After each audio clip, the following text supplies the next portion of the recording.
Senator, you introduced a bill promoting coal to liquid fuels, and then you said you'd only support them if they emitted fewer greenhouse gases than gasoline.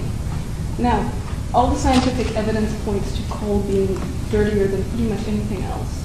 So how are you going to square your support for coal with the need to fight global warming? Well, I've already done it. You know, I voted against the Clear Skies bill. In fact, I was the deciding vote, despite the fact that I'm a coal state, and that half of my state thought I'd thoroughly betrayed them, because I think clean air is critical and global warming is critical.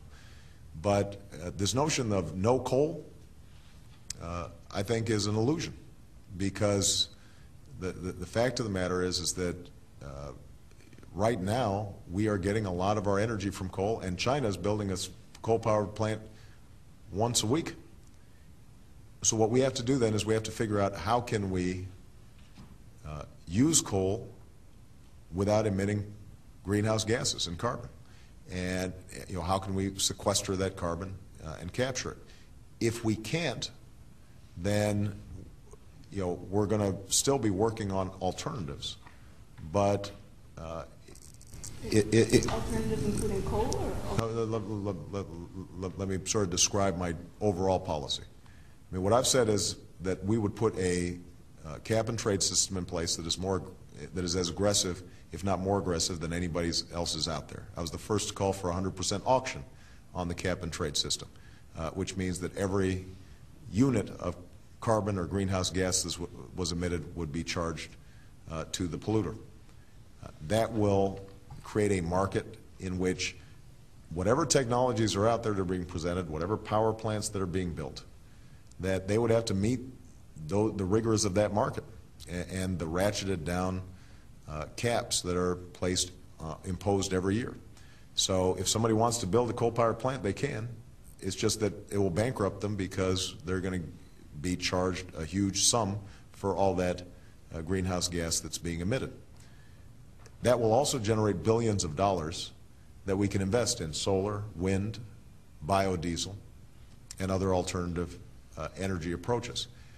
The only thing that I've said with respect to coal, I haven't been some coal booster. What I have said is that for us to take coal off the table as an ideological matter, as opposed to saying if technology allows us to use coal in a clean way, we should pursue it.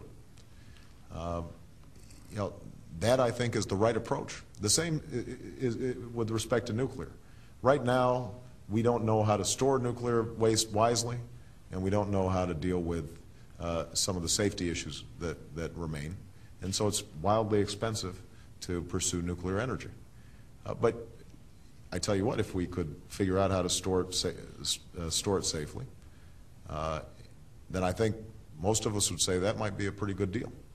The point is, if we set rigorous standards for the allowable emissions, then we can allow the market to determine, and technology and entrepreneurs to pursue what's the best approach to take, as opposed to us saying at the outset, here are the winners that we're picking, and maybe we pick wrong and maybe we pick right. Okay.